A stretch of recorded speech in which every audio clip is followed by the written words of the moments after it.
If you're familiar with Stephen King's lore, then you'll know that Juniper Hill isn't just a random location thrown into the Welcome to Derry premiere. This location has appeared in at least 13 different Stephen King stories across decades of his work. We're talking It, Insomnia, Needful Things, Gerald's Game, The Sundog, The Tommyknockers, Bag of Bones, Cell, Fair Extension, 11/22/63, Nightmares and Dreamscapes, The Dark Half, and Gwendy's Button Box. If you count those up, that's a lot of suffering tied to one institution. And what really gets us is that King keeps returning to this place because it represents something deeper than just a plot device. It's a symbol of how systems designed to help can become tools of torment, how trauma begets trauma, and how evil doesn't always need a cosmic entity to flourish. Sometimes, human cruelty is more than enough. So, sit back and prepare yourself, because we're exploring 25 scary or disturbing facts about Juniper Hill Institution that'll make you grateful you weren't born in Derry, or more accurately, that you weren't unfortunate enough to end up inside those walls. Before we go into our explanation, we have a very small request. If you like our content, please support us by subscribing to our channel. It's a small click for you, but for us it means a lot. Thank you. Let's begin. Juniper Hill has been a dumping ground for King's multiverse for decades. Across decades of storytelling, across multiple dimensions and timelines within King's multiverse, Juniper Hill keeps popping up. It's like a constant reminder that no matter which alternate reality you're in, no matter what version of Derry or Maine you're experiencing, there's always an asylum waiting for those deemed too damaged, too unstable, or too inconvenient for society. And the fact that it shows up in everything from the cosmic horror of It to the domestic horror of Gerald's Game to the reality-bending weirdness of 11/22/63 tells us something profound. King sees this institution not as peripheral, not as just a place where one character happens to spend some time. He sees it as a central node in his fictional universe. It's less like a location, more like an infection. It's located in Maine, dangerously close to Derry. Juniper Hill sits near Derry, Maine, and if you know anything about Derry from the It novels and the new HBO series, you know that's not a coincidence. Derry is literally built on top of an ancient evil. The town itself seems to amplify darkness, attract horror, and feed it. And right there, just close enough to be contaminated by whatever Pennywise's presence has seeped into the soil, is Juniper Hill. It's like the asylum exists in the shadow of something far worse, which somehow makes it even more sinister. In It, we see Henry Bowers imprisoned at Juniper Hill for 27 years, and Pennywise regularly visits him, appearing as his dead friends, as the man in the moon, as whatever voice will drive him deeper into madness. By the time Henry escapes and returns to Derry in 1985, he's been psychologically destroyed by the asylum and his imprisonment, and he's been kept perfectly primed as a weapon against the losers. Derry itself becomes a network of nightmare locations, and Juniper Hill is just one more node in that spreading darkness.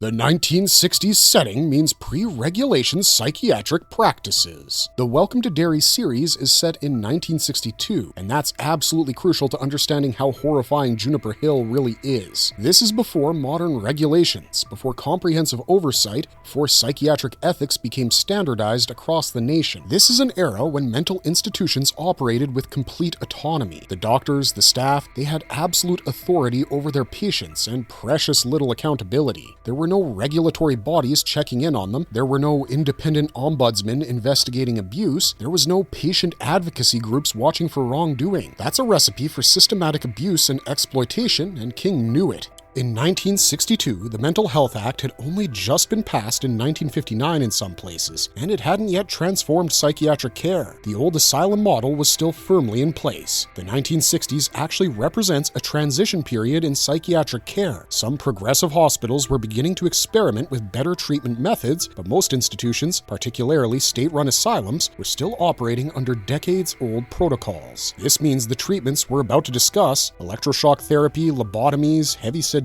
they weren't relics of the past yet. In fact, in some institutions, these procedures became even more common as a way to manage overcrowded wards and difficult patients.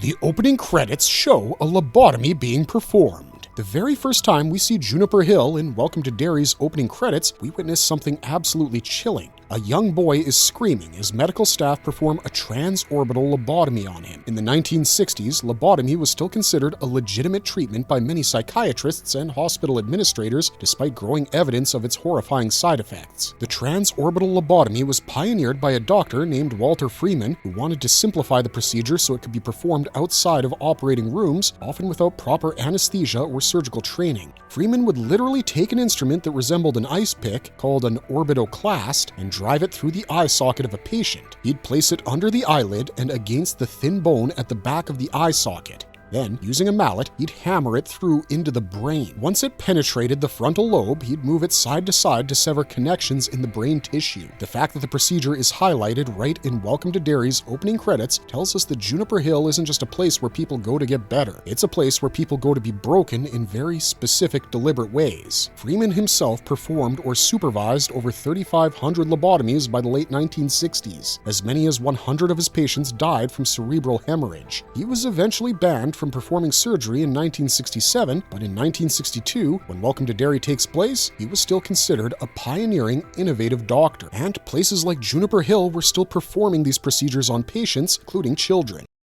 Electroshock therapy without proper anesthesia was standard practice. In the 60s, electroshock therapy, or electroconvulsive therapy as it was clinically called, was widely used at psychiatric institutions. But here's the thing that makes it horrifying. Patients often received these treatments without proper anesthesia, without muscle relaxants, without any of the safety protocols that are used today. Imagine experiencing your brain being literally shocked into convulsion while conscious, while your body seizes involuntarily. The procedure works like this. Electrodes are placed on the patient's head. A current is delivered to induce a grand mal seizure in the brain. In the 60s, without anesthesia, the patient would remain conscious through the initial moments of the procedure, experiencing the electrical stimulation. Then the convulsion hits. Their entire body seizes. Their muscles contract so violently that without restraints or muscle relaxants, the patients would break their own bones. Their backs arch, their limbs thrash, their teeth clench so hard they could crack. The only thing preventing catastrophic fractures was staff holding the patient down on a padded table using physical restraint to keep their limbs from thrashing so violently they broke their own femurs or arms. The procedure was supposed to reset brain chemistry to shock the brain into a better state, but in practice, it just left patients traumatized. Some patients received these treatments multiple times per week. Some patients even died from the procedure, from cardiac arrhythmias triggered by the electrical current, or from broken bones leading to complications, or even from aspiration if they vomited during the procedure.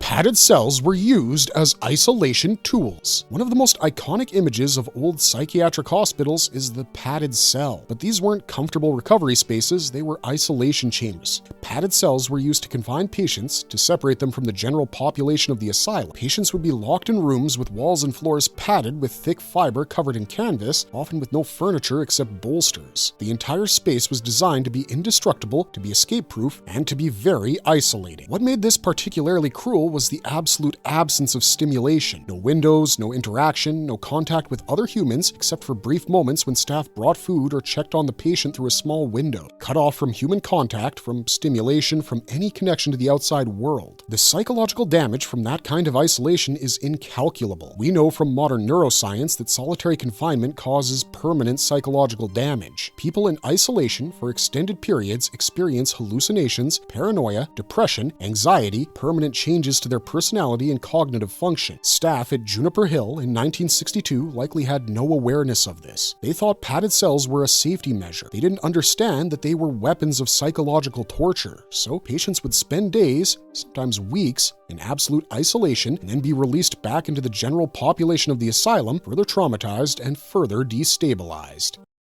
Physical restraints were routine and often applied without justification. Beyond the padded cells, patients at institutions like Juniper Hill were regularly restrained. We're talking leather straps, chains, physical bondage. If a patient became agitated or didn't comply with treatment, they'd be physically tied down to beds. Imagine being trapped in your own body, held against your will by people you're supposed to trust to help you. The trauma that creates is almost unimaginable, and it absolutely would contribute to the kind of desperate psychological state that came King depicts in his work. In the 1960s, restraints were used as a control mechanism. If a patient was sad, they might be restrained to prevent them from harming themselves. If a patient was confused, they might be restrained so they wouldn't wander the halls. If a patient was difficult during a procedure or refused treatment, they'd be restrained. The psychological impact of being physically restrained, of having your autonomy completely removed, of feeling your body trapped while you're conscious and aware is severe and lasting. It creates a sense of helplessness, of powerlessness, of degradation that affects patients for the rest of their lives. The treatment often made patients worse. Contemporary psychiatric studies showed that while they might reduce agitation or make patients more compliant, they did so by devastating their personalities and cognitive function. Patients who underwent lobotomies experienced reduced tension, sure, but they also experienced apathy, passivity, lack of initiative, inability to concentrate, and a complete reduction in depth and intensity of their emotional responses. They became shells of themselves. After a transorbital lobotomy, patients weren't cured, they were lobotomized. A person who had been anxious might no longer be anxious because they were no longer capable of experiencing anxiety. In a sense, the procedure killed the person while leaving the body alive. Doctors knew this was happening and they still performed the procedures. Why? Because from an institutional perspective, a compliant, apathetic patient was easier to manage than an anxious, agitated. The procedure wasn't designed to help the patient, it was designed to help the asylum manage its population more efficiently. Some patients died from the procedures, some suffered strokes, some suffered massive cerebral hemorrhages and became permanently disabled. As many as 100 of Walter Freeman's parents died from complications of his transorbital procedures, and yet he continued. Despite this, institutions like Juniper Hill continued to perform these surgeries because there were so few other options available, and these procedures made institutional management easier. Many real asylums were notoriously abusive during this era. Real psychiatric institutions in the 1960s were notorious for patient abuse and inhumane conditions. In 1887, journalist Nellie Bly went undercover at the Blackwell Island Insane Asylum in New York and documented horrifying conditions. Patients being beaten with broom handles, being tied and thrown into bathtubs of ice water, being left in filthy conditions, being starved. That was 1887. By the 1960s, things had improved in some places, but many state institutions were still running on the same basic model of incarceration and control rather than treatment and care. This was the reality of psychiatric institutions in America during the 1960s. Juniper Hill is King's fictionalization of a very real historical horror. That's what makes it so effective. There's a kernel of absolute truth at its core. We're talking about the monstrosity of human institutions, of systems that were designed to help but which became instruments of torture. That's scarier than any fictional creature could ever be.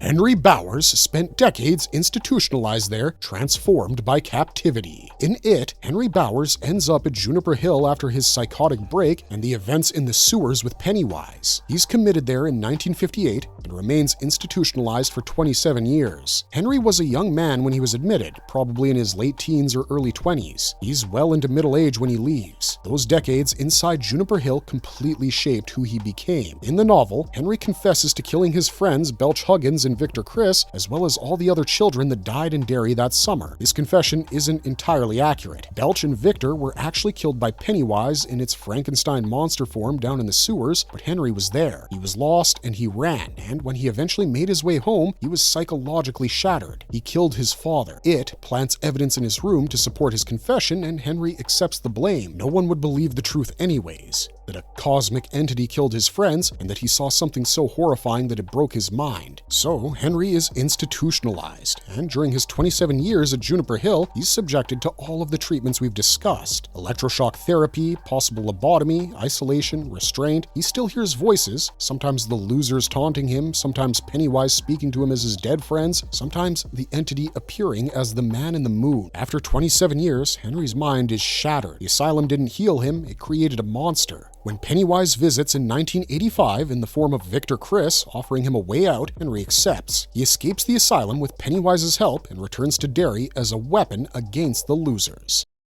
Nettie Cobb from Needful Things was institutionalized there. Nettie Cobb is one of the most tragic characters in King's Castle Rock stories. She spent her entire adult life being physically abused by her husband. He beat her, he controlled her, he isolated her from other people. When she finally killed him in self-defense, after decades of abuse, the system that had failed to protect her from years of violence then failed her again by sending her to Juniper Hill. She ended up institutionalized, her legitimate trauma from domestic abuse reframed as mental illness, her desperate cry for help answered with psychiatric imprisonment. Nettie becomes institutionalized because society deemed her mentally ill, but what she actually was traumatized. What she actually needed was support, safety, community, the exact opposite of the things Juniper Hill provides. Instead, she was locked away, subjected to treatments, isolated from what little support system she had. The tragedy of Nettie Cobb is the tragedy of Juniper Hill itself. It's a perfect microcosm of how institutions like Juniper Hill perpetuate cruelty. They take people who are already broken by trauma and cruelty, respond with more trauma and cruelty. Raymond Jobert, the Moonlight Man, had connections to institutional systems. In Gerald's game, Raymond Andrew Jobert is revealed to be a serial killer and necrophile who collected human bones and trophies from the graves he robbed. He suffered from acromegaly, a condition that caused abnormal growth of his face, hands, and feet, making him physically distinctive and profoundly disturbing in appearance. While the book doesn't explicitly state that Jobert was institutionalized at Juniper Hill, he represents the type of damaged individual who would end up processed through the psychiatric institution system. Jobert's monstrosity, both his physical abnormality and his psychological cruelty, would have made him a candidate for institutional commitment, but more importantly, Jobert represents the idea that institutions like Juniper Hill don't actually cure people of their violent impulses. If Jobert had been institutionalized and then released, which is the trajectory of several King characters, his institutional stay wouldn't have transformed him into a healthy, functional person. It would have simply warehoused him until he was deemed stable enough for release, at which point he'd re-enter society as damaged and dangerous as he'd been before. Charlie Pickering from Insomnia spent 6 months there. Charlie Pickering attempted to burn down the woman care clinic and was committed to Juniper Hill for 6 months. His institutional stay didn't cure him, didn't fix whatever was broken inside him, it only temporarily removed him from society. After his release, he went on to attack Ralph Roberts in the Derry Public Library. This represents a fundamental failure of institutions like Juniper Hill. Their treatment protocols didn't work. 6 months of institutionalization didn't transform Charlie Pickering into a stable, functioning member of society, so what was the point? Charlie Pickering's trajectory within King's Multiverse demonstrates that Juniper Hill isn't actually a place of healing, it's a place where society temporarily hides its broken people, assumes they've been fixed by the magic of institutionalization, and then releases them back into the world unprepared and unchanged. The patients are often people who have seen too much. Here's a pattern that runs through all of Juniper Hill's appearances in King's work. Many of its patients are people who have witnessed something so horrifying, so beyond normal human experience, the rest of the world refuses to believe them. They're victims of supernatural evil or profound trauma or genuine supernatural encounters. But instead of being believed, instead of getting help processing what they've seen, they're labeled crazy and locked away. Juniper Hill becomes a prison for truthtellers. Henry Bowers saw Pennywise. He witnessed cosmic horror. He experienced something that no human being should experience, and his response, his psychological breakdown, is completely reasonable. But Derry can't accept that explanation, so he's institutionalized. Nettie Cobb suffered decades of domestic abuse so severe that she finally killed her abuser. Her trauma is legitimate, but institutional psychiatry can't help her process that trauma, so she's locked away. Charlie Pickering had such a profound psychological crisis that he tried to burn down a clinic. We don't know what triggered his crisis, but it was clearly something devastating. It's profoundly cruel, and it's perfectly illustrated in Welcome to Derry, through Lily's journey into the asylum. Lily's father died in a horrifying industrial accident that traumatized her completely. In Welcome to Derry, Lily Bainbridge's entire psychological state is anchored to a single traumatic event. Her father died in a pickle-jarring factory where he worked. He was trying to fix a machine that was jammed when he discovered that the machine was still running. His body was caught in the gears and he was mutilated. His body was destroyed by industrial machinery. Lily witnessed this, or at least the aftermath of it. She witnessed her mother's grief, she heard the stories, and she absorbed the trauma. The specific nature of this death is important. It's graphic, it's horrific, it's the kind of death that would shatter a young person's sense of safety and stability, but more than that, Lily blamed herself. She had forgotten her mood ring at the factory. Her father went back inside to retrieve it. If she hadn't been careless, he wouldn't have gone back inside. If she hadn't forgotten that cheap plastic toy, her father would still be alive. That kind of guilt, combined with the horror of witnessing her father's death, or its immediate aftermath at least, completely fractured Lily's psyche. It set up a perfectly malleable victim for Pennywise to exploit. Juniper Hill is used as a weapon of intimidation by authority figures. Chief Clint Bowers, Henry Bowers' grandfather, uses the threat of Juniper Hill to intimidate Lily. He says that if she doesn't cooperate with the police, if she doesn't say what he wants her to say, she'll be sent back to Juniper Hill. The asylum becomes a tool of social control, a weapon wielded by those in power against the vulnerable and traumatized. This is profoundly disturbing because it shows that the institution isn't just a place where the sick go to be treated, it's a weapon used to enforce compliance, to silence witnesses, to maintain social order through the threat of institutionalization. The chief knows that Lily is traumatized by her previous institutionalization. He knows that the threat of returning to Juniper Hill will terrify her into compliance, and he uses that terror as a manipulation tactic. This reflects something very real about psychiatric institutions throughout history. They've been used to silence dissidents, to lock away people who didn't fit social norms, and to enforce social control. Women who were deemed too independent were institutionalized. Political prisoners were institutionalized. Her first institutionalization followed her father's death. After her father's death, Lily was sent to Juniper Hill. She experienced the treatments, the isolation, the atmosphere of institutional horror. We don't know exactly what happened to her there, but we know it traumatized her so profoundly that the mere threat of returning sends her into a panic. That's not just a fear of a place, that's existential terror tied to her core memory of abandonment and loss. She lost her father, then she lost her freedom, then she lost her sense of safety and normalcy. Think about what that combination of traumas does to a young person. First, the horror of losing a parent to a gruesome accident. Second, the blame and guilt of feeling responsible for that loss. Third, the institutionalization that follows. Being locked away, being subjected to treatments, being isolated from the outside world. Fourth, the message that her trauma, her grief, her guilt, these things make her sick, make her mentally ill, make her something that needs to be treated and fixed. She comes to believe that her emotional responses to trauma are themselves a disorder. This sets up the perfect psychological state for Pennywise to exploit. She's broken. She's already been institutionalized once. She's already experienced abandonment and betrayal by the systems that were supposed to help her. She's primed to be a victim.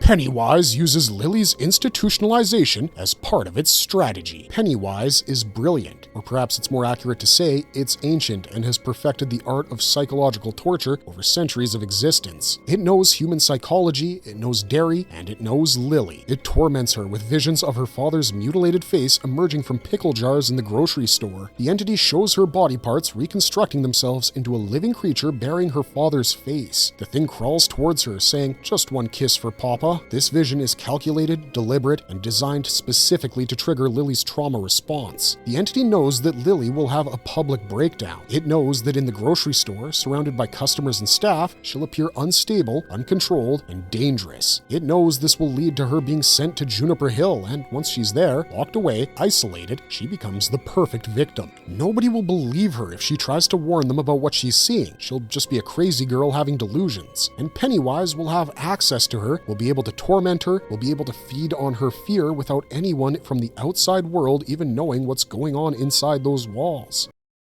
The institution becomes a feeding ground for Pennywise. The creature doesn't need to hunt actively in the streets of Derry. The institution delivers victims to it. People like Lily, people like Henry, people who have witnessed things so horrible that they've been deemed unbelievable, are concentrated in one place, behind locked doors, unable to communicate with the outside world effectively. And Pennywise knows this. The entity has decades, centuries of experience understanding human institutions and how to exploit them. Juniper Hill isn't just a place where Pennywise's victims end up. It's a carefully constructed hunting ground where the entity can feed on fear without interference, where it can torment its victims day after day without anyone questioning what's happening inside the institution's walls.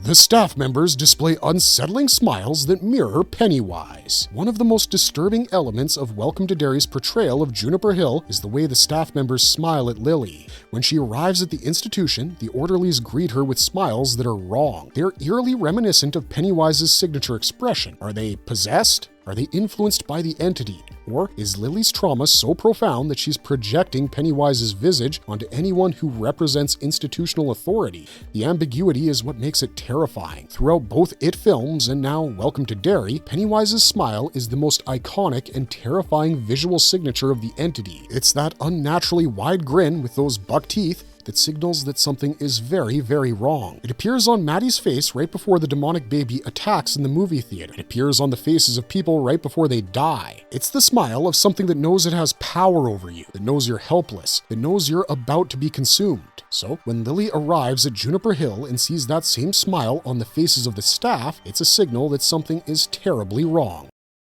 The smiles could be genuine institutional sadism. The smiles might not be supernatural at all. They might just be the smiles of cruel people who work in an institution that gives them power over vulnerable individuals. Throughout history, institutional staff have been known to derive satisfaction from their authority over patients. Guards, nurses, and orderlies in psychiatric institutions have perpetuated horrifying abuses against patients with little consequences because the institutional structure protects them. The smile could simply be the sadistic pleasure of people who enjoy having control over those who can't fight back, which is almost worse because it means the horror stands on its own 2 feet. It doesn't require Pennywise's influence. Human beings, left with power over vulnerable people, frequently become cruel. It's like the Stanford prison experiment brought to life.